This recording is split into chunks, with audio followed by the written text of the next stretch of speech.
Hello and welcome to the Undercut Podcast. I'm one of your hosts, Jesse Billington, and we're back to review the sixth race of the Formula One 2024 season, the Miami Grand Prix. And to do this, I'm joined by Thiemo Albus-Daly and Ellie Mae Taylor. And that wasn't pants, was it? No. It was weird, is how I'm kind of going for it so far. It kind of reminded me a bit of China in some respects. It was decent. Not it's like a negative way, but like in a good way. You had a lot of decent drives from people all over the grid, but it still felt like there was a lot of potential for it. But I think for me, the track, still the location of it, for me, just prevented me from enjoying it as much as I would have done if that race had happened at a different circuit. It still was like the racing is interesting and there's a lot going on here that I can get behind, but I still just can't take it seriously in this car park of a stadium excuse of a Grand Prix. I think this weekend has earned it sort of pucker GP rights. I think it's proved that it's a circuit you can race at, you can have a bit of a scrap. One of three races is good, is the statistic you can take from it, though. Equally, and that is only due to kind of chaos that you have during the race rather than the racing. I'm going to play devil advocate. It almost tightened the pack for the fact almost that being the key tires, well, it did. It tightened the pack a lot more, but that was mainly down to tyre wear. The fact that it is quite an aggressive track on tyres. But anyway, we'll jump into all of that as we unpick the race. There's a little bit of news to sort of basically, I think we can just sort of skim through it really at the start. RB unveiled a limited edition livery for Miami. I thought it was quite all right, really. Better job at doing limited edition livery than Ferrari. I weirdly preferred it weirdly preferred it on the F1 Academy car than I did on the F1 car. I thought it looked slightly better on that one. I don't know. It wasn't a colour scheme that's for me personally, but I saw it in F1 Academy and thought, that is growing on me? That's weird. Mm. Meanwhile, Bottas received a new race engineer out of the blue, and no one told him that it was changing, which is quite a strange thing to do, considering that is the one guy that's your touch point with the driver during a race. You sort of want to have the driver in on that conversation when that's happening. So it was a bit of a strange move from State Kick, Sauber, Alfa Romeo, Audi, whatever they're called. Didn't make any difference, though. No, well, he then had that issue, didn't he, of him not telling him soon enough that he had, was it Piastri behind him in qualifying? Might have been. I didn't really catch qualifying with the sound on, so I might have missed if there was a radio call on that one. I was at a pub at that point. I first I saw you avoiding Crofty. Yeah, double stroke there. Sainz reportedly, though, has an offer on the table from both Mercedes and Red Bull, which is sort of why he's taking his time to sign with Audi, which was sort of very much his early anticipated move. But that one still rumbles on in the background. But of course, Audi, we've mentioned last week, were flirting with Ocon. There's been other drivers they've sort of had a look at to go in that seat next to Hülkenberg. So if I was Sainz, I'd probably start hurrying up and making some plans, because those offers aren't going to be around for too much longer. And speaking of offers, or at least conversations, James Vowles has reportedly had conversations with Adrian Newey, but it seems to be emerging that basically every team up and down the pits, apart from Red Bull and Toro Rosso, have had conversations with Adrian Newey, and essentially comes down to what he wants to do when he leaves. And the growing consensus is, fuck all.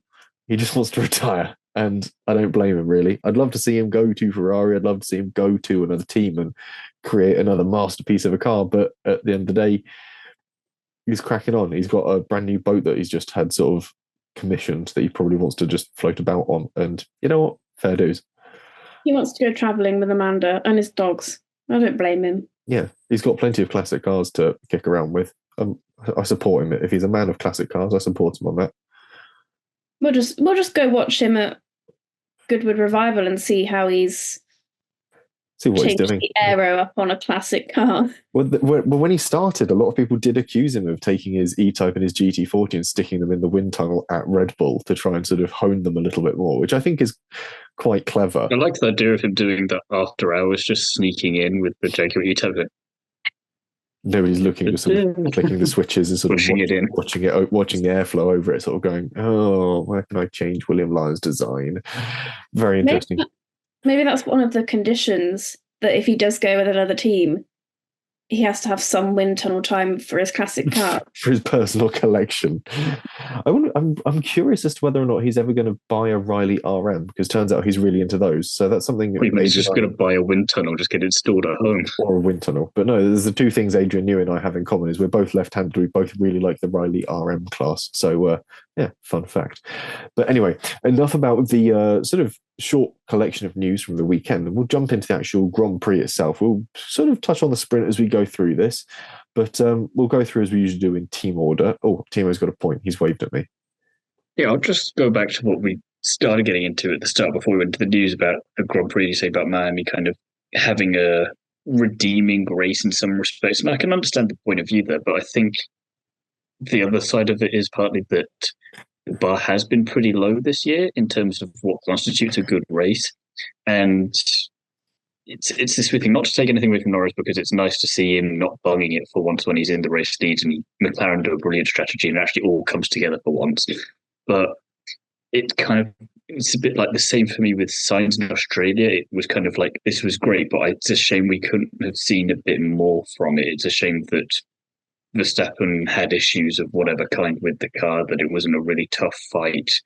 And it's still, as a venue, I just can't vibe with it. It just doesn't do anything. It's kind of, Vegas is still on the same kind of thing. I can kind of see the appeal, at least it's proper street circuit sort of thing.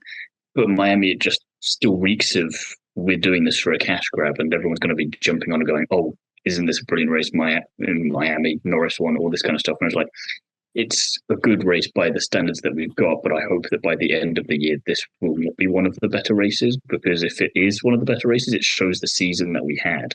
And that's not going to have been too interesting in the grand scheme of things then. So it's this weird thing of, there is definitely stuff to take from this Grand Prix that was enjoyable, as we'll get to, but I just don't want to overhype it, because it was still pretty middle of the road as a race goes, because you think, again, it's a driver that is a good driver and should have won a few races already. So again, it's as surprising as it is in some ways. It's not surprising, if that makes sense. Do you get the kind of vibe I'm trying to go for there? It's kind of hard to get the right words for it, but it just feels like everyone's going to say, oh, isn't this a brilliant Grand Prix? Shouldn't we go here for the next million years? And it's like, no.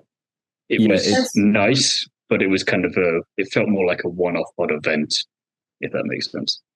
There was no real fight for the lead. It just... I mean, you and I talked about that a little bit after Australia with Sainz and Verstappen, Sainz and Leclerc, because obviously Verstappen went off. And I do kind of see more of what you were saying there now in terms of, it would have been nice to have it a little bit closer, at least, to a bit more of a threat for Norris, whereas Norris just kind of did what Max normally does and just, here's a 5-second lead and I'll just go off and do my thing. And it was kind of surprising to see that, because from Leclerc with Sainz, you're kind of more used to it. With Leclerc, I feel like, whereas Max, you're like, why are you not fighting for this? You normally go for everything, but I guess he was just thinking more like a champion and going, like he said afterwards, P2 is a bad day, I'll take it. I think equally you've got to bear in mind, and we'll sort of use this as a point to lead into Red Bull, is Max was actually carrying a bit of damage as well towards the end after he wiped out that bollard. If you watch back, he was just testing the aerodynamics, wasn't he? He was finding out what bits they can and can not replace without Adrian Newey there. Essentially, as he went over the stump that the bollard left behind, it ground out going over that weird sort of dip through the sort of little chink before the back straight. And what that did was it actually snapped away some of the crucial bits of floor that sort out the wake and the wash running along the side of the car before the rear wheel. And obviously that impacted a bit of flow towards the diffuser. So he lost a bit of rear traction. And I think if that's what we're seeing with a slightly hobbled Red Bull as the other cars get better, limited development of the Red Bull this season, still ongoing development of other cars, it's a great foreteller of things to come. And I think it's, like you said, it's going to be easy to overhype Miami for what it produced this weekend when you look at it in the grander scheme of sort of what crazy races really can be, and also the fact that, yes, it's fantastic. Lando's got his win. This is a win that's been a long time coming. It's 110 races, and there have been some that he should have won before this point that, due to a variety of circumstances, he didn't. And that's not to downplay his win, which is still fantastic. It's just simply a case of this was practically inevitable. So, there's a great, you can spin this both ways. If you are Miami and you're looking to host, it feels like to me the last time we actually had a good Grand Prix with proper battling throughout for all the podium positions would then be Singapore of last year.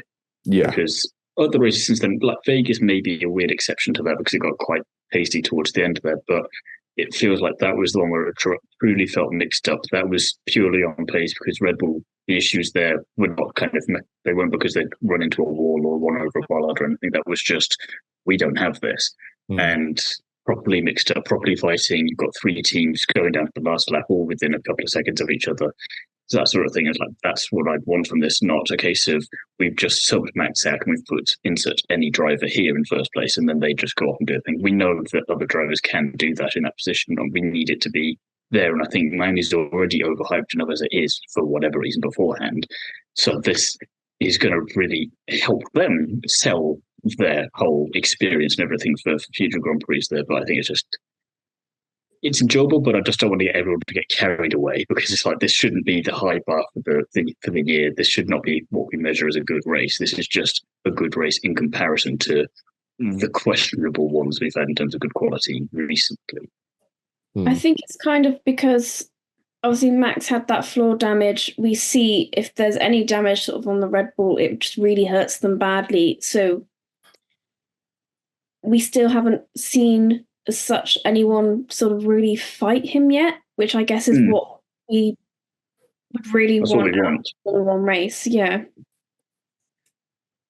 It's just amusing as well that Adrian Newey announces he's leaving, and then the following Grand Prix, Red Bull just starts falling apart literally in the car. It's like, suspicious. Yeah, it's certainly an interesting one. But like we said, it sort of moves us nicely towards talking about a bit of Red Bull and their performance across the weekend.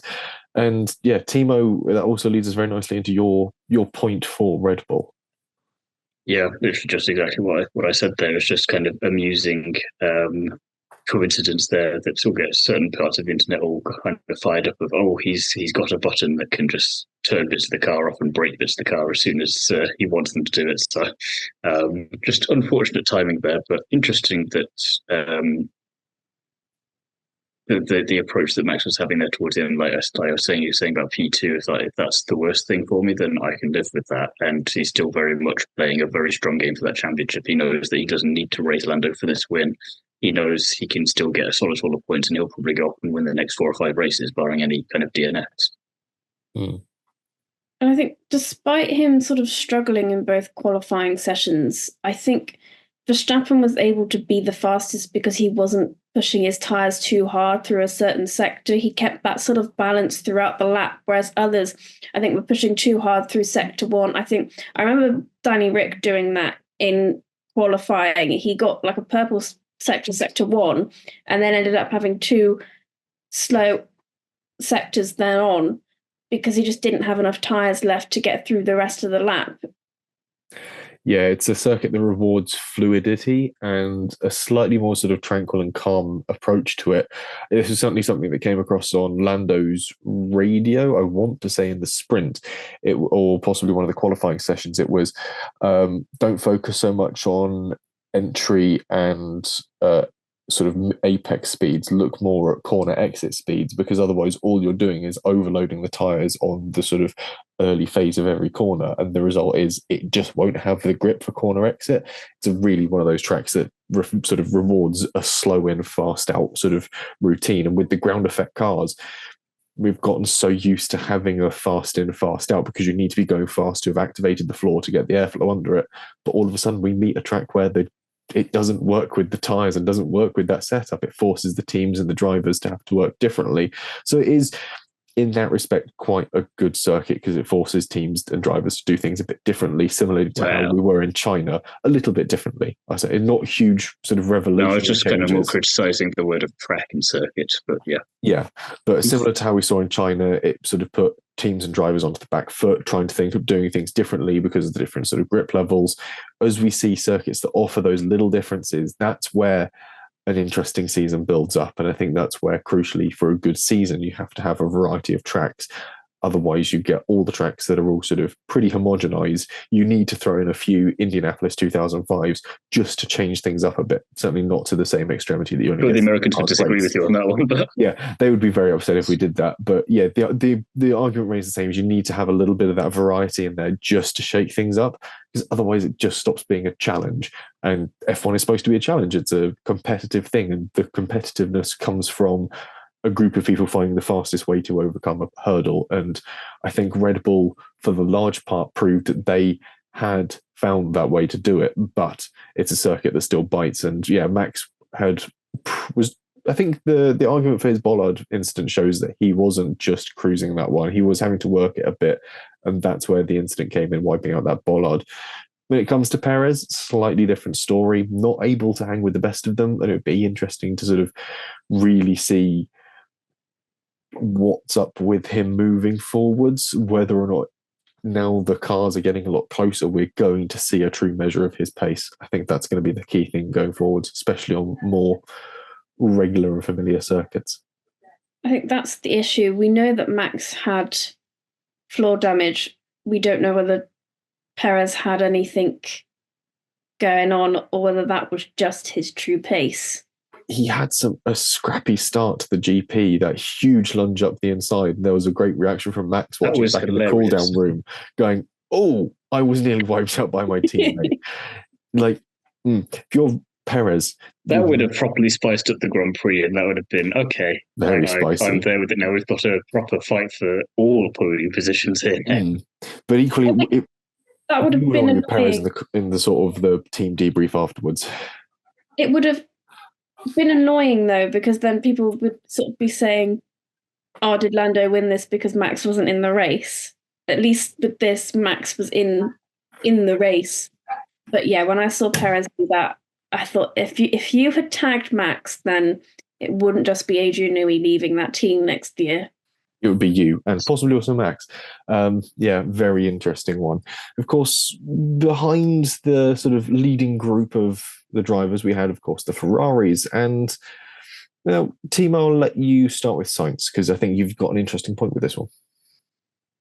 Yeah, it was a bit of an uncharacteristic Grand Prix, at least for him, because he didn't do badly. I mean, he still finished fifth, but he just had this red mist descend on him with Piastri, and he didn't do himself any favors whatsoever. But he was just bitching and moaning on the radio at every opportunity, and it was just so unusual for him to do that, especially this season, where, despite the news he got prior, he's been so very calm and collected and just getting on with the job in hand and absolutely driving the arse off that Ferrari.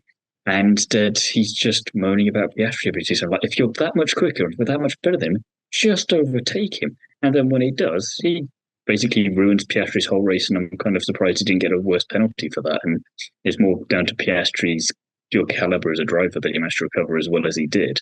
But it's kind of very surprising because it just didn't do himself any favors. You speak about the overdriving and really getting in a bit of a tiff with Piastri. There was an interesting moment if you're watching the French coverage with Romain Grosjean doing some commentary and punditry on it.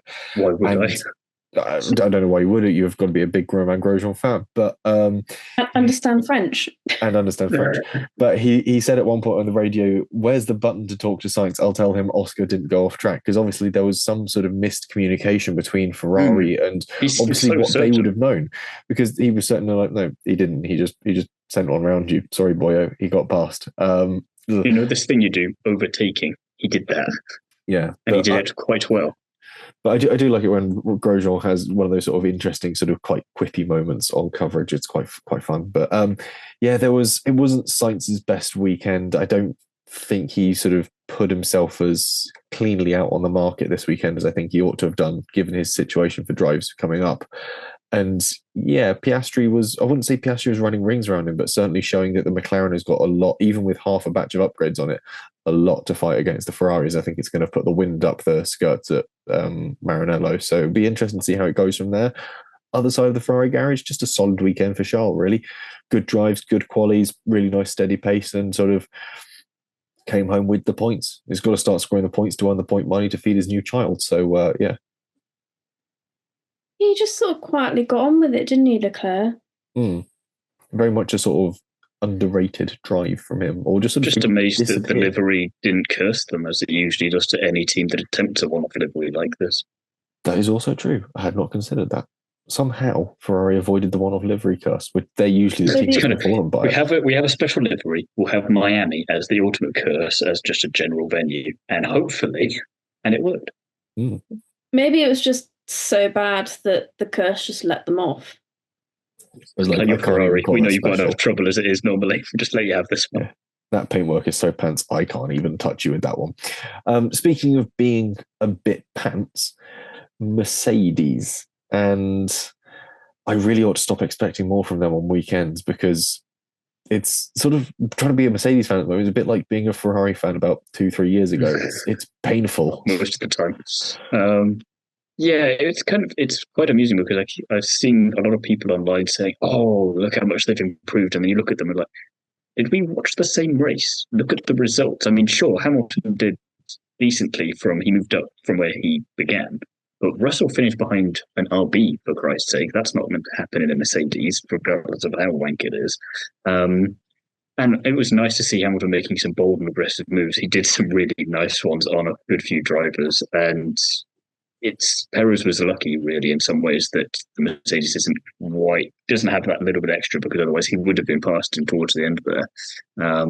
It's a shame he kept getting closer and then just never quite getting it. So it was nice to see that fight from Hamilton. Like I was saying before, one of those aggressive drives where, like I was complaining about in China, it seemed like there were only 2 or 3 drivers who were actually really wanting to go for proper, let's go and get some positions. I don't care if it's 10th, 20th, or 1st, I'm going to attack it equally aggressively. And Hamilton was very much doing that. So it was nice to see that. But aside from that, it was a bit of an anonymous weekend from Russell in a lot of ways, and kind of a shame because, weirdly, despite him having a Grand Prix win, is he now becoming the new Norris in terms of we expect a lot more from him, but he's not quite delivering in the way we want? And I don't know if that's fair or not, but on the one hand, he came into Mercedes at an awkward time. So it would have been interesting to see what he could have done with the previous generation of cars, because we saw a teaser of that in Sakir in 2020, obviously. But since then, he got a good few podiums last year. But again, it's kind of, you see Singapore, you see Australia this year, these kind of opportunities where there's good points and potential podiums and wins available, and little chinks in the armor here or there that have quite big consequences. So it's a shame, and it's when you've got a car like this, you don't want to do that. And Hamilton knows that, at least. Hamilton's used to fighting a slightly sort of midfieldy car. Russell's only ever known sort of overdrive a back marker and see what happens, or sort of cruise it, win that one chance with sort of the front running Mercedes in 2020. But yeah, it's quiet drive from Russell. Could have had more. I think also it speaks for very much the fact that Mercedes have been on the back foot so much. A lot of the teams behind them have caught up to them somewhat. Certainly when you look at Aston Martin, you look at Haas, you look at RB to a greater or lesser point, they've fine-tuned and figured out their cars better than Mercedes have, because Mercedes have had sort of half the time. They persevered so long with the no-pod design that it's... Well, I think it's like you and I and Ellie may discussed at some point, I don't know if it might have been earlier this year, where we were saying that they seem to be, all the midfield teams know their midfield teams and they're perfecting a midfield car, whereas Mercedes have a midfield car but think it's a top tier car and are trying to develop it in that way, and therefore are losing out on the maximization of what they actually have. Yeah, they're not maximizing for where they are on the grid, and it's coming very much at their expense. When, like you said, one of them is being beaten by an RB and they're struggling to get past Alpines and Haas's. It's a very interesting predicament. Ellie May, your thoughts on the Mercedes performance? I was just going to say, I liked how sort of at the end of the sprint, and Hamilton, I think throughout the whole weekend he fought hard but pretty cleanly, which is sort of good, very good elements to have, obviously, in your racing, which he is going to have. He's a 7-time world champion. But I did like how he said after the sprint race with Magnussen, how he said he liked the hard racing. And I just had Nico Rosberg in the back of my mind going, you were fighting with a Haas. How are you enjoying hard racing? You shouldn't even be fighting a Haas in the first place. I think the only thing with that is the fact that he knows he's kind of accepted the midfield nature of the car and the team at the moment. So he's kind of like, well, I can be pissed off at it, or I can just maximize what I've got and enjoy who I'm fighting in. Yes, it's frustrating that it's a Haas or an Alpine or whoever, but that's all we've got to work with at the moment. I'm just going to try and enjoy that, and fair play to him for finding some kind of joy there, because it's probably pretty difficult to do that otherwise at the moment. He's seeing it as a good learning experience. He also knows that he's leaving that too. At the end of the year, whilst Russell's got to build this team up. It just keeps coming back to that gif of Jeremy Clarkson just pointing and laughing. Anyway, from constructor to customer team, very much when we look at McLaren and what they're able to do with the Mercedes power unit in the back of their car, very different. And while I think it's obvious to praise Norris's drive here, it is very good. I'm going to have to agree with Thiemo again here. Very suspicious of you, I must admit, but we won't question it too much for now. Piastri, I think, is yet again the underrated driver of the weekend, and McLaren in many respects. And he was having a really, really strong race up until Sainz decided to ruin it for no particular reason. And we thought, he's coming in, he's obviously got a long pit stop to change the front wing. That's going to be tricky to get through the pack. And a little bit like Ricciardo in China, I want to say, he just kind of carved his way neatly through the pack, kind of further than we thought he would, really. I mean, I know it's McLaren, we know it's good because obviously they've been improving, but again, you see many of the other cars getting stuck in the DRS trains as they were, and it's kind of just, we've got strengths, we've all got different strengths in our cars, but none of it enough to get ahead of where we want to be, and Piastri is kind of nimble enough to do this, and he tried doing Ricciardo on Ricciardo, didn't quite work, and then a couple of later he managed to do a Ricciardo on Ricciardo. Like, he's learning. It's quite nice to see all of these different things going on there. So I think whilst all the focus will be on Norris, it's got to be quite good to be Piastri as well, because he still managed to he did damage limitation, and it was a shame he couldn't get any further up, because I think podium maybe would have been too much to ask. I don't know, but it's kind of P3 was very much on for a while there, it felt like, and Sainz wasn't going for it. Perez certainly wasn't going for it. So if you're just got to fight Leclerc and you've already been fighting Sainz up to that point, then why not? I mean, Piastri's got nothing to lose. He's still very much second year in the sport, and he's just having a lot of fun and just keeping his head down, learning his craft, and that was very evident this weekend. And kind of at least on public, no team radio messages going, what the hell was all that about? And having a hissy fit about being taken out, essentially, just kind of, right, let's get on with it again, and let's see what I can do here. It's a real shame how things worked out for Piastri, because like you said, he could have been on for a podium, and instead the whole grid ended up in a McLaren sandwich at one point, bar Logan Sargent, who was already out. When, like you kind of said, when he was fighting with Sainz, and even before then, when he was sort of comfortably in sort of podium positions, I just thought, he's so Gen Z. Like, he's just so unbothered. He just gets on with things without a fuss. Just quite nice for a change, isn't it, to just have that from a driver that's that young and that kind of confident, but not too cocky either. He's funny, as we saw in Qatar with the interviews, for example, but he's not a dick about it. Yeah, he's confident, but he doesn't let that confidence manifest as sort of bolshiness or arrogance. It just comes across as competence instead, which is really quite nice. And you've got to bear in mind that he's tied with Leclerc on laps led. Both of them have led 4 laps this season. Norris 41, really bolstering his tally this weekend. Sainz 58, Verstappen 224. Those 5 drivers are the only drivers to have led laps this year. It's mad to think that Perez isn't even on that list. So when you look at it like that, like the ability of where he's able to put his car and work his way through a field and get to the fronts for moments and times and points, he's doing all right, I think, Piastri. It's certainly a thing to sort of bear in mind. I think we'll jump back quickly to Norris, because, of course, we ought to talk about his first win after 110 races. I was going to say, did you want to do you're going to have more praise for him, or I'm going to potentially take a more strict parent approach? Did you want to finish on a positive with Norris, or finish on a slightly, not negative, but less positive? I'll introduce Norris, give it to you, and then I'll leave it on an upbeat note, I think. Yeah, I think it's great seeing Norris finally sort of tick that thing off the list. And equally, now that pressure's off his shoulders, I reckon we might see a slightly changed driver as well. He's been sort of constantly pressurizing himself and sort of pushing himself to go for that win. And now it's happened. He's got the confidence knowing I can do that now. Cool. And then he'll be hitting weekends just slightly differently. I think that's going to be a really interesting thing to see how his driving shifts moving forwards. I'm looking forward to that. And equally, it was a really good drive from him. The fact that he was able to just go off and open up a gap to the rest of the field and just simply drive away, keep Verstappen a fairly comfortable distance behind him, and just sort of do what he needed to do, even with the safety car debacle where it sort of came out, picked up Verstappen, and then sort of had to go back in again and re-pick up the field when Norris came past, unflustered by it, kept it cool. I think that's also a testament really to his engineer Will as well, being able to keep him sort of really in the mindset, keep him informed, having a good relationship and good conversation and sort of dialogue between the two. So this is a race win. I think Lando really embodied it when he sort of said, we did it, obviously referring to McLaren and also Will Joseph, his engineer, proving that sort of as a little team, they are the two that can. And it's nice knowing that. But Thiemo, you've got probably a counter to me.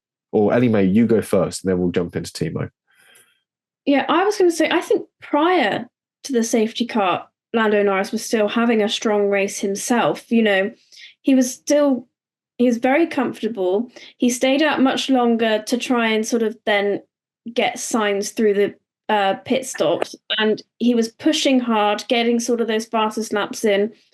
And then obviously the safety car played into his hands and he was able to come out in front of everyone. And he just pulled away from Max immediately and kept that comfortable lead. And Max didn't have an answer to it. And I think it's really nice reward for the whole team because they've brought, 10 upgrades this week? Something ridiculous like that. And it's a nice reward for the whole of the team to have put that work in, get all those upgrades done, and just see it pay off. They all sort of had their part to play in it, I guess. Yeah, a really nice weekend to be the McLaren team with one glaring Cheeto-coloured oversight, but we'll ignore that because we're not really going to delve too deeply into the politics of it all.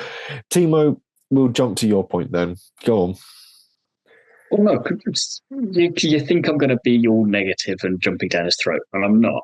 Because I'm weirdly, as weird as it was to hear you say this, I'm weirdly going to agree with you, Jesse. And in the hope and belief aspect a little bit as well in terms of what this means for moving forward, because looking back over his entire career so far, McLaren haven't had a bad car since he joined them, with the obvious exception of the first third of last year, but that balanced out, so that was all fine.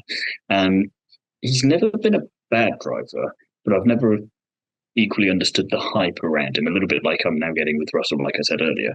And him, Lando, winning now is good to see, but it doesn't endear him to me anymore at the moment. And I think the important thing here is he needs to not rest on his laurels of going, I've won a race now, I've proved it, and all the kind of ego and arrogance that it felt like it's come across, even if it's not been meant that way, it's come across a lot that way previously for me in interviews. This isn't meant to bolster that. It's meant to kind of humble you and show that, like you were saying, anyway, this is a team thing. We did this. It's nice for everyone. It took us 110 attempts, but we got here, and it's hopefully worth it. And I hope that this now changes his driving a bit, because we've not seen too much from him in terms of aggressive driving, or his kind of driving style. It's a little bit like when Leclerc was viable for a championship in 22. It was kind of the first time we'd actually get to see him racing. And I hope that we get to see that kind of fighting Norris and not take these sorts of wins where, let's say, he was having a good race beforehand, but had there not been a safety car, I don't think he would have gone after Max like he didn't do in China. There was nothing in the past 109 races to make me think that he's suddenly going to change tack and go on the offensive there. Whereas this way, the safety car very much helped him. Strategy was also very good from the team. Like you said, a very great team aspect. But I hope that he's got infected by the bug for winning now, and that this kind of propels him to keep wanting to repeat that in future. I mean, Imola is the perfect place to try it because he's been strong there in the past. Monaco as well. He's been on the podium there at least once. And again, if you do a bit of qualifying, that can work out nicely. Austria's straight after. No, Austria's a little bit after that. And it came to first. But again, Austria, he's done well there in the past. So these would be perfect opportunities to, if not win, be fighting for it and get a really good spot on the podium. So whilst I did tear chunks out of him after China. It's nice to see that my tough love approach is still working on this podcast, and he clearly listened to it and thought, right, I've got to go and prove Thiemo. I think certainly when it comes to proving things and having something to fight for as well, it's worth remembering that with Sainz's penalty post-race applied, it does put he and Norris on the same points tally, but courtesy of the wins and the podiums, Norris has the lead in the championship over the two of them, which puts him into fourth, which is the highest he's ever placed in an F1 championship. So he's got like a personal record he can keep fighting for at the moment, which I think is going to be a really good. I hope is enough motivation for him. It's going to be a good motivator for him moving forwards, and I think that is certainly going to carry on for him. He's proven his haters wrong. He's proven the Lando no wins sort of meme wrong. Which interestingly, he used to go through Instagram and Twitter and like all the comments that were going Lando no wins. That was a really interesting sort of insight to his sort of personal mental. I think that was the other thing with him as well, was the fact that 110 Grand Prix starts, they made light of that at the start of the race for some reason. I didn't think that was a particular milestone, but there we go. Considering they didn't know he was going to win the race, but there we go. I guess they were just bored. But when he did take that lead, and even when he had that 5-second gap, there was still plenty of doubts about whether or not he could pull this off, because we have seen him in this position many times before, and one way or another, he's bunged it. So this is why I was saying before about at the start of the podcast, why it reminded me about China in this way, with the potential that was there. It was kind of like there was a lot going on. I wasn't quite sure where to go with it, because it felt like everyone was celebrating a driver who had got this unexpected win, but it's like, but how is it unexpected? He's this driver that you've been saying he's going to win for ages, and he's brilliant. He's championship material, if you believe some people. So why is it surprising him with race? Why is it surprising that he's able to drive a Formula One car to a decent standard like he has been up to this point? So it's this weird kind of, I'm happy for him. I'm happy for him that he's finally been able to do that. But it's this weird thing, like, don't read too much into it, because it's like, this is hopefully the start of something. This isn't hopefully his one win and that's it. Yeah. As amusing as that would be in some ways, that's not what this is meant to be. We talk about a driver that's shown to have talent. I think we can look at the other side of that coin and maybe have a look at Aston Martin. And crucially, the driver that ruined Norris's race in the sprint as well, interestingly enough. So, Stroll. Was that Stroll? Was it Stroll that did that? I just assumed Stroll. Yeah, it's Stroll. I can't remember if he did. I'm fairly certain it was Stroll that did that at the start of the sprint. So, Aston Martin. I wouldn't say it was all Stroll. Oh, it probably was, though. I mean... Oh, yes, I've just remembered the instant. It was Stroll. I was looking for a link. Okay, Aston Martin, Thiemo, away you go. Yeah, not a great weekend for them overall. They seem to have taken a bit of a step backwards. I mean, they were on the podium here last year. They had multiple podiums already up to this point last year, and they've not got one yet, I don't think. So not ideal, and Stroll just driving backwards, which isn't really surprising at this point. But it was, the sprint, if we're going to talk about that with the particular incident, A, lap one, turn one's the racing incident, but B, Stroll's fault, and C, Alonso left the door open to a driver like Hamilton, and then is surprised when Hamilton goes for that gap when he knows that he himself would have definitely gone for it. And then Alonso kind of has nowhere to go-ish, so Stroll's trying to overtake him, which is always a bad idea, because why are you trying to overtake Alonso when you're Stroll? You know that's not going to go well. So, yeah, Stroll's fault, because he shouldn't have been in the first place. There'd been enough room for all of them to get around, and Norris would have been fine. But yeah, essentially piss poor from Aston Martin this weekend overall. Stroll qualified ahead of Alonso, didn't he? Yeah, but he knows that's not going to last in a race anyway. Yeah, it's an interesting one. Ahead of Alonso by one place. It's not like he was sort of ranks ahead of him, but it's not a great weekend to be Aston Martin. I think I'll look at them as a team overall to save sort of trying to pick apart the two drivers. There was a lot left to be desired, and it's a car that I don't think the car's moved backwards. The problem is the rest of the grid has just moved forwards without them, and they haven't been able to keep up. Something in their design and development approach just hasn't been there. I'm hoping that a round of upgrades, if they've got some coming soon, might fix that. I don't know if Imola will be the ideal place to bring them out. Where have they got Probably next not. on the calendar? Monaco, Imola. Canada. would be the Maybe. next best bet for them to bring upgrades. So they've got to essentially sit out another 2 races with a car that's tumbling back through the order. This would have been a decent weekend because at least you've got decent sort of knowledge of the circuit. Imola can be hit and miss. If the weather's a bit pants, you're not going to get great data from your car. Well, even if the weather's not pants, it's still not a great track for most things anyway these days for F1 purposes. So the 2 sprints that I haven't watched in the past 12 months because I've been doing stuff. Qatar, which was eventful. Miami, which was eventful. I don't think I'll be able to watch any of Imola live. I may be able to, but I'm not sure.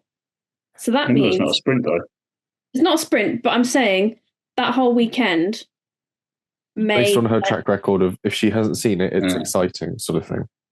If I haven't seen it live, it's me, if you could go away for the rest of the season, so, we might get something fun on our hands. Logan Sargent will win. If you want to pay for me to go on holiday, then that's not what I said. Yes, Imola might be exciting because I won't be there to see it live, I don't think. Yeah, we'll see what happens there. But yeah, it's just a bit of a pants weekend from Aston Martin. Hopefully upgrades soon. Maybe Imola. If not, it's going to be Canada. No one brings upgrades to Monaco. We'll move on to Mercedes last year. Apart from Mercedes last year, but I mean, they just need to get upgrades on the car. Anyway, we'll move on to the next team on the list, and a really mixed weekend for the Minardi, Toro Rosso, Alpha Tauri, Visa Cash App RB outfit. Depends on which drive you like as to how good your weekend was. I'm actually gonna just take it as a positive this weekend because I think it's actually really promising for them. Obviously, Ricciardo showed pace in the sprint qualifying and the sprint and could keep Sainz in check. And then, okay, he didn't have the greatest of races, but then Yuki in the sprint was able to move through the field nicely, especially when he took advantage of Magnussen and Hamilton's battle, and he had a really solid race as well. And I think this is promising because they've got pace, which we haven't particularly seen in the last few races because it's sort of been a bit messy or external factors have sort of taken them out of the race. So it was kind of nice to finally see them have such a decent weekend. I'm going to do something weird again here and agree with Eddie May. And yeah, it's kind of, if it's not been one driver, it's been the other or both up to this point in the season where something out of their control has happened that's buggered up at least part of their weekend when it counts, and then that's had a knock-on effect. Whereas this weekend, everything has kind of gone to plan. I mean, like you say, Ricciardo, excellent sprint qualifying, excellent race result. He was in P3 at one point. I think none of us were expecting him to keep it, but the fact that he got past Perez in the first place and stayed ahead for as long as he did was kind of really quite nice, and must have been very frustrating for Perez, thinking, what the hell is going on here? And, oh no, my seat's really in danger. And then, yeah, the qualifying was unfortunate, but we saw that with a lot of the teams saying about the tyres, and we saw that in the Grand Prix as well. The tyres, it was weird trying to get them in the window, and you were saying earlier that pushing them too hard in Sector 1 for Ricciardo, then compromising for the rest of the lap. But I think that despite bad qualifying from him, the race, there are still positives to take from it from Ricciardo's point of view, because as the race went on before that safety car, he progressed quite nicely because on the hard tyre, obviously you go a lot longer and you can take advantage of everyone's having to stop sooner. You can try and see how far you can push it, not necessarily do Alex Albon from Australia and hit on the very last lap, but it was let's see how close to that we can push it. And I think weirdly the safety car compromised it slightly. I don't know, because I think they went onto the mediums for Ricciardo after that, and then he got stuck in this DRS train a little bit. But it was this kind of thing that I was saying to you earlier, Jesse, about all these midfield cars. They all have their effective strengths and weaknesses, but they're all different from each other. So they're all kind of stuck there, kind of like we don't actually, none of us are capable of getting past each other. So someone like Piastri can come along like, all right, I'll just take all of you, that's fine. But they're all kind of stuck in this weird no man's land. So I think it's frustrating for Ricciardo because he was teetering on the edge of points. And I think if it hadn't been for the safety car, if they'd been able to maybe stick to the original strategy, which was then maybe not pit him at the safety car, which I can see why you would, because obviously there's an advantage to that. But if they'd kept him out longer, maybe he would have been able to come out closer towards that P10. Yuki would have still finished ahead of him, I think, but maybe he would have been able to grab P10 or P9 because that would have been on the cards, I think. So I think it's probably a pretty positive weekend for them overall as a team. And it's nice to see that whilst Ricciardo had the trouble in the race, it wasn't anything mechanical. It wasn't someone driving into him, which I'm sure everyone was when saw Stroll behind him, like, oh, not again.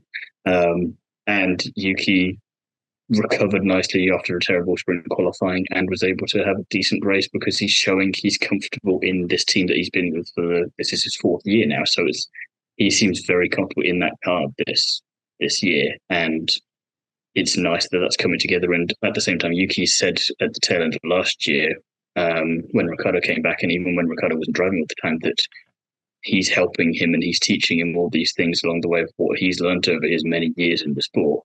So it's kind of this nice combination of this working together a little bit like you kind of saw rather with K-Mag and Nick. It was kind of this nice older statesman in some respects with the younger driver and trying to be a good influence, but it's working on a much better scale because obviously it didn't work so well with Nick and Kevin in the end.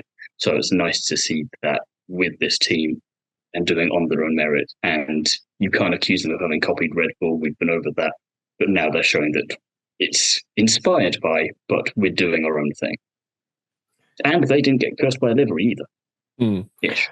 I think for me, I've sort of looked at it's great. Danny Rick has sort of started to find his form, bit of pace, and really good showing of sort of form when it came to the sprint. But for me, it's as always, it's about Yuki Tsunoda and the fact that he is, like we said, really comfortable in that car, able to put down the pace where he needs to, have a really solid race, and have some really good racecraft to mix it with the top end of that midfield. He's showing that there is a lot of potential that's come a long way in the past few years for him. And yeah, doubled his points haul in one weekend is quite good going. Another 7 points added to his tally is pretty solid. And you look at what it's done for RB when it comes to the overall standings. They're on what? Checks notes, 19 points overall in P6, and Haas are the next closest team on P7 with 7 points. So it's looking like a good result for RB. The fact they've been able to turn it around, they've got the right driver lineup, they've got 2 well-motivated drivers and a sort of team coordinator that's pulling everything in the right direction.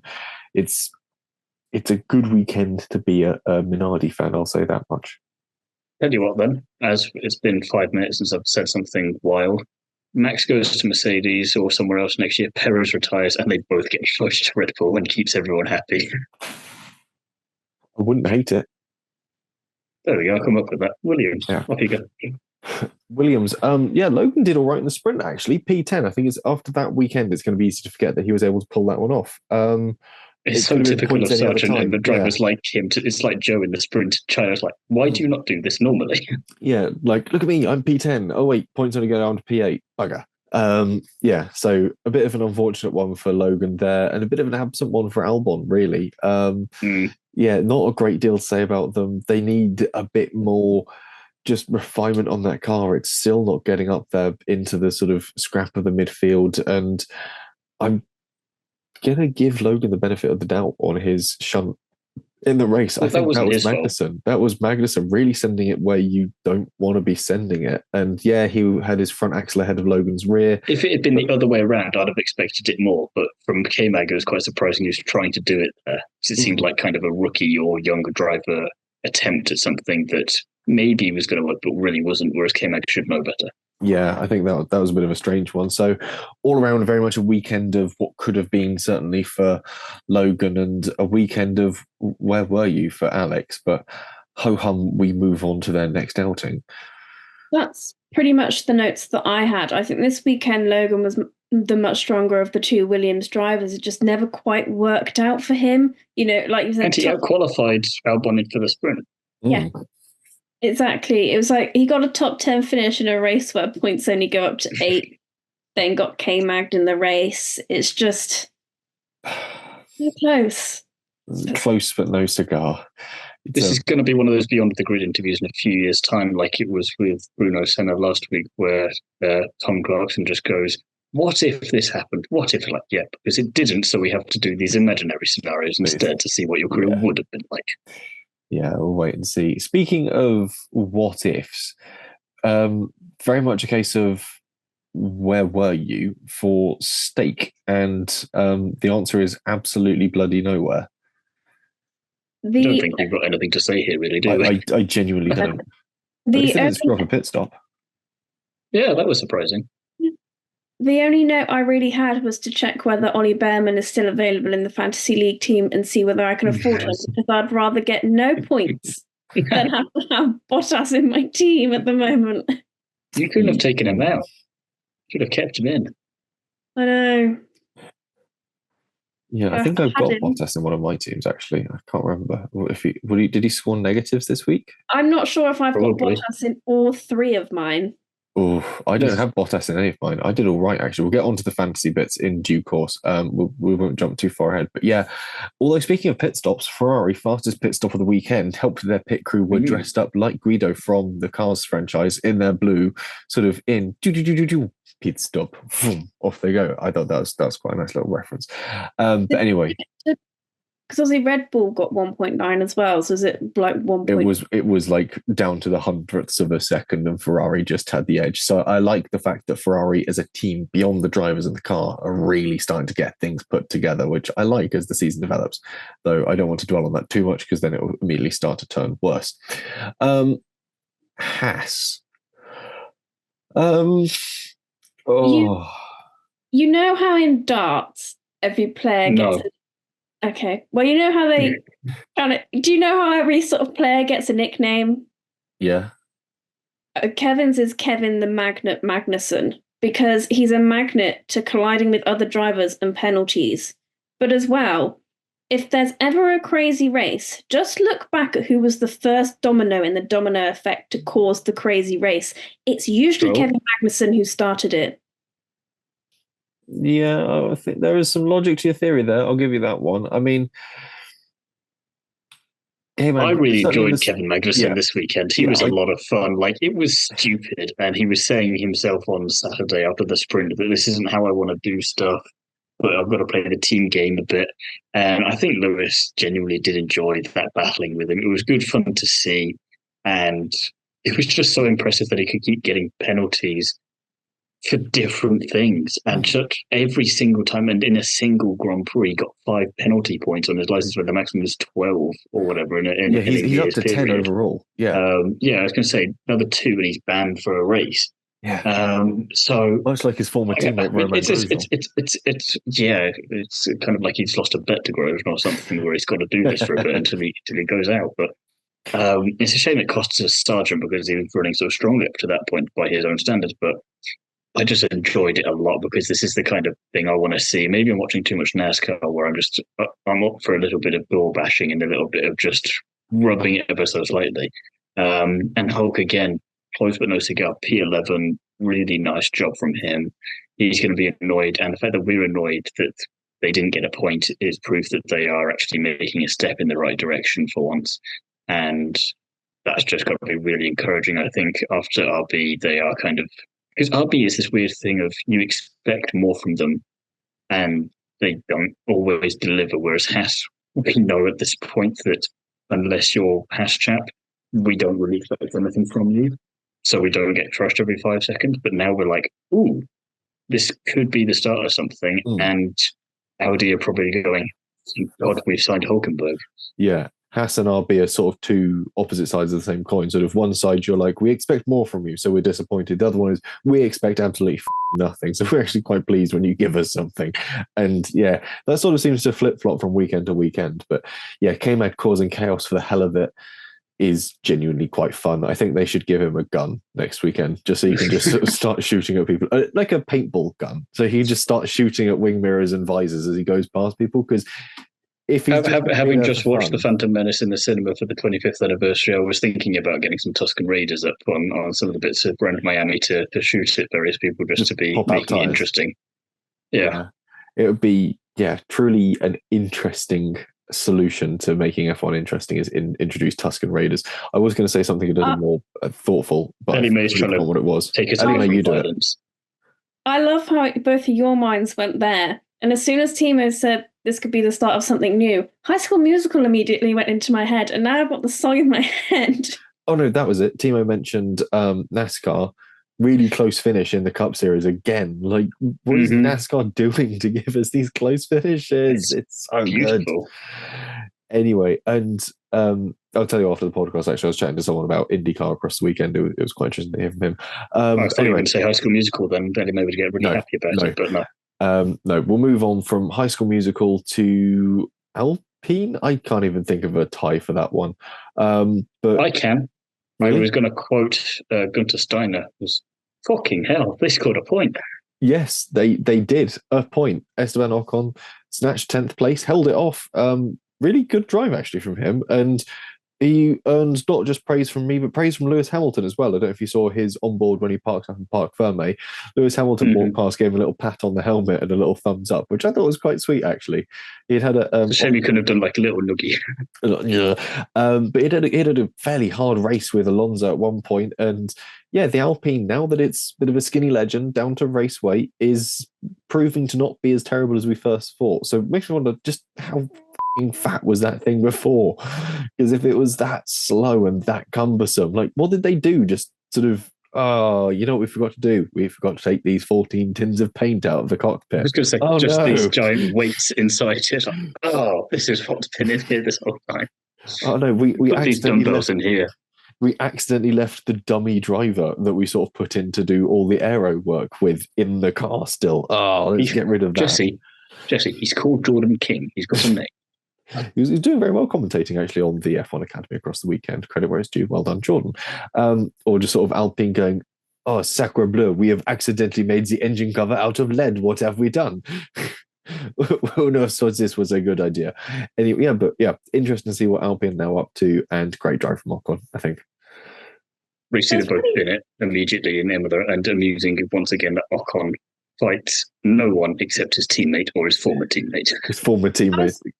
I was going to say, there's really no love lost between both Gasly and Ocon and Alonso and Ocon. I said that lap one fighting between the two Alpines are like, guys, you do know that there's no points available just yet, but there's no need for this. Or Perez and Ocon. Ocon and anyone. There's a pattern there, but I don't know. To be fair, Alonso did go up to Esteban afterwards. They did get their little selfie together. They did seem quite happy afterwards, sort of fairly sort of content in the fact that they'd had a fairly good race and a good battle about it. But yeah, it's one to keep an eye on, but I'm not going to count my eggs just yet when it comes to the Alpine basket. Which leads us to the end of the sort of drivers, teams, and so on and so forth. We'll move into our winners and spinners then. And I realise I've completely forgotten to write mine in, so I'm going to do what I usually do and simply just steal my girlfriend's. So, Thiemo, why don't you tell us about your winner, please?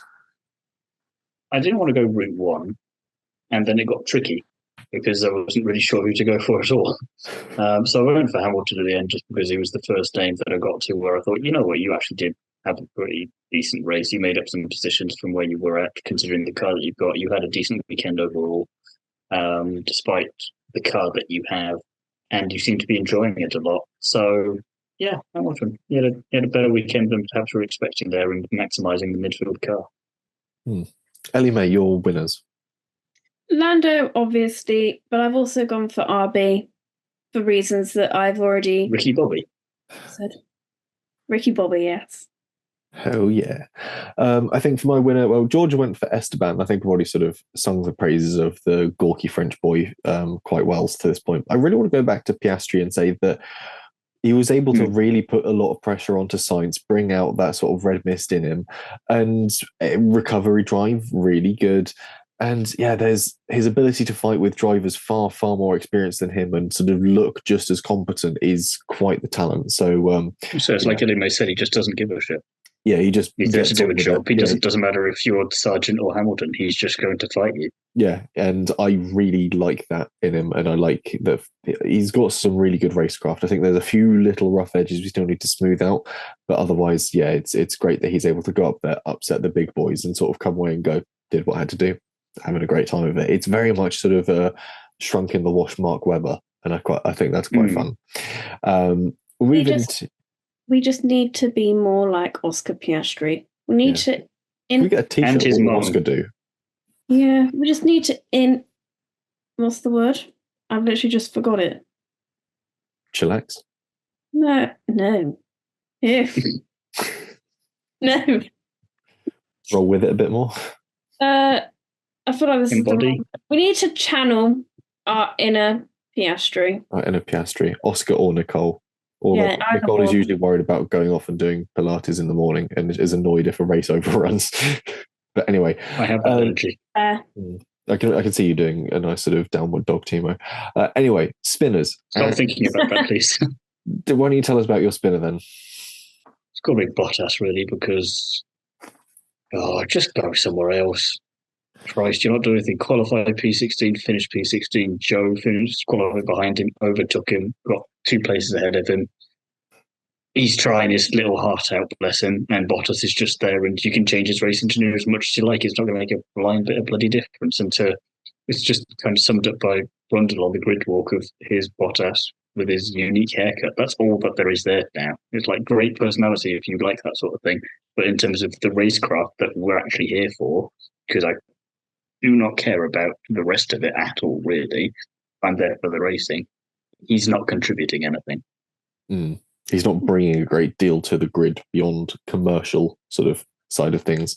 And really, which you can do as an ambassador. Yeah. So go off and give someone else a seat who wants it. Really, we want someone there to give something in a racing form. We'll see what happens when it comes to Audi next year. Ellie May, your spinner. I didn't really have one, but if I had to choose Williams, just a poor weekend, really. Yeah.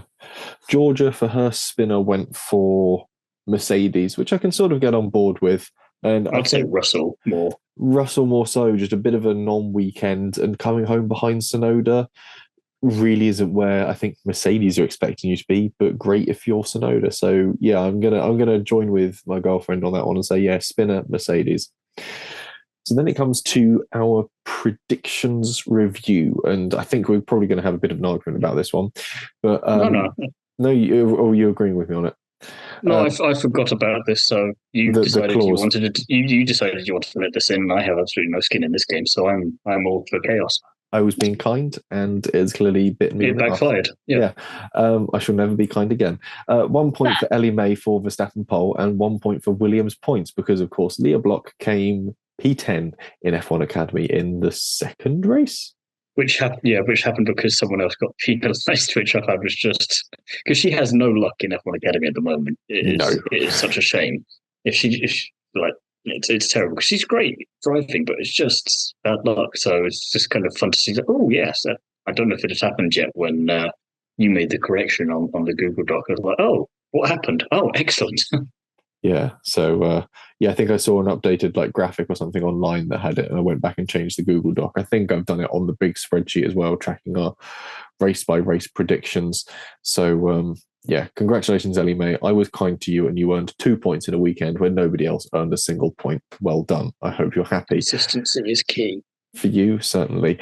Interesting though, when we're speaking about predictions, at the start of the season, we did ask in our big predictions question, if McLaren win, will it be Oscar or Lando first? Oh, I know what I said. Yeah. You know what you said, yeah. Yeah. Thiemo Don't say it like that. Thiemo and I both thought it would be Piastri that would get a race win if McLaren won first. Ellie May thought it would be Lando. So she dons her McLaren cap in pride, knowing that even in the year-long predictions game, she's already collecting points.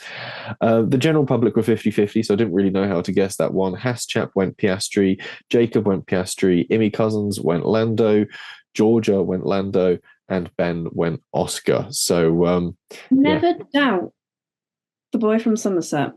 Never doubt the Bristol my boy. local boy. Yeah. So only takes 110 attempts, but don't let it be 111. I mean, how many other great drivers took more than 110 attempts? Rosberg, Button. There's some world champions that took more to get to their first win. But anyway, yeah. World champions. They are world champions. And it took them longer to get to their first win. Yeah, I'm just saying, if you want to measure them by the same yardstick, then Lando's got to go win a world championship. It will happen in time. We move on, though, to our Fantasy F1 Prediction League, and I'll try and find a window that opened this at all, so I have no idea what's going on let's here. Let's see. I had a look at my own, and I've just done terribly. And logged in this week. At that point, I gave up. Here we go. I'm pretty sure I've got Piastri, so I knew he was the one driver I definitely kept. So I was like, oh, no, hey. It could be worse. You could have Logan Sargent, who got -7. Did you have Sargent? Okay. We have some results for the Miami Grand Prix. Winner this weekend, F1 team Fearless from Manassi Snehal. I don't know who they are. Welcome to our league. 358 points. You had Limitless as your sort of play card, which seems to be a great way of doing this because it gave you Verstappen, Perez, Sainz, Leclerc, Norris, Red Bull, Ferrari. So yeah, top points across the weekend. Well done. Take a Stroll also did the same thing from John Sealer. What's the Racing Point has figured out that worth doing the same thing there. My friend Alain, who is currently stuck on the Pakistan-Indian border, obviously has enough internet there to do exactly the same thing and play the Limitless one. In fact, we have 1, 2, 3, 4, 5, 6, 7 people tied in first on 358 points, having pulled the same trick. They obviously listened to us and have gone, oh, that's a thing we should do. And I thought none of us did it, though. Yeah, none of us thought to do it.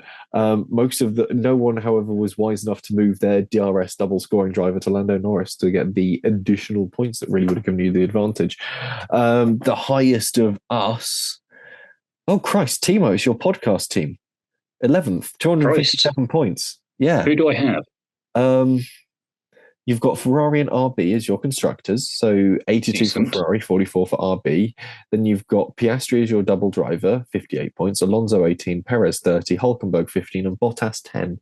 So get rid of Bottas. Congratulations. But that's not bad. That's not bad. Ellie May, your podcast team, was 14th. One of my personal teams was 16th, tied with Team Nitro RX.